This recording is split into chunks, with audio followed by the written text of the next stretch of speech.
Hello everyone and welcome back to my another mini blog. সেদিন আমরা গেছিলাম চাপড়া রানাঘাটে।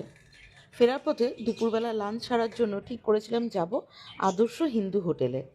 রানাঘাটের বুকে অবস্থিত অন্যতম এবং একটা খুব ঐতিহ্যবাহী ও নামকরা রেস্টুরেন্ট হলো এই আদর্শ হিন্দু হোটেল। রানাঘাট স্টেশনে ঠিক একদম বিপরীতে 1 নম্বর প্ল্যাটফর্ম থেকে বেরিয়ে রাস্তা পার হয়ে ওপরের দিকে তাকালেই দেখা যাবে রেস্টুরেন্টের নামসহ বোর্ডটা। সিঁড়ি বেয়ে ওপরে চলে যেতে হবে দোতলায় রেস্টুরেন্টে বসে খাবার জন্য। এখানে আপনারা পেয়ে যাবেন কম বেশি সব ধরনের খাবার, যেমন ইন্ডিয়ান, চাইনিজ, তন্দুর আর বাঙালি খাবারের বিভিন্ন পদ। খাবারের কোয়ালিটি নিয়ে কোনো কথা হবেই না একদম।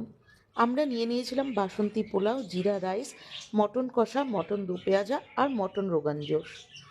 মটনের এই সবকটা আইটেমের প্রাইস ছিল মাত্র 200 টাকা করে, আর পার প্লেট ছিল 2 পিস করে। খাবারগুলো এত ভালো ছিল যেন এখনও আমাদের জিভে তার স্বাদ লেগে আছে। বিখ্যাত লেখক শ্রী বিভূতিভূষণ বন্দ্যোপাধ্যায়ের উপন্যাসে এই রেস্টুরেন্টের বিবরণ পাওয়া যায়। বর্তমানে এখন যেখানে রেস্টুরেন্টটা রয়েছে, আগে সেখানে ছিল তার মাসির বাড়ি। সেখানে বসেই তিনিই লিখেছিলেন তার বিখ্যাত উপন্যাস আদর্শ হিন্দু হোটেল। জমিয়ে খাওয়া দাওয়া করার পর এবার ছিল আমাদের বাড়ি ফেরার পালা। তো সবাই জানিও আজকের ভিডিওটা কেমন লাগলো।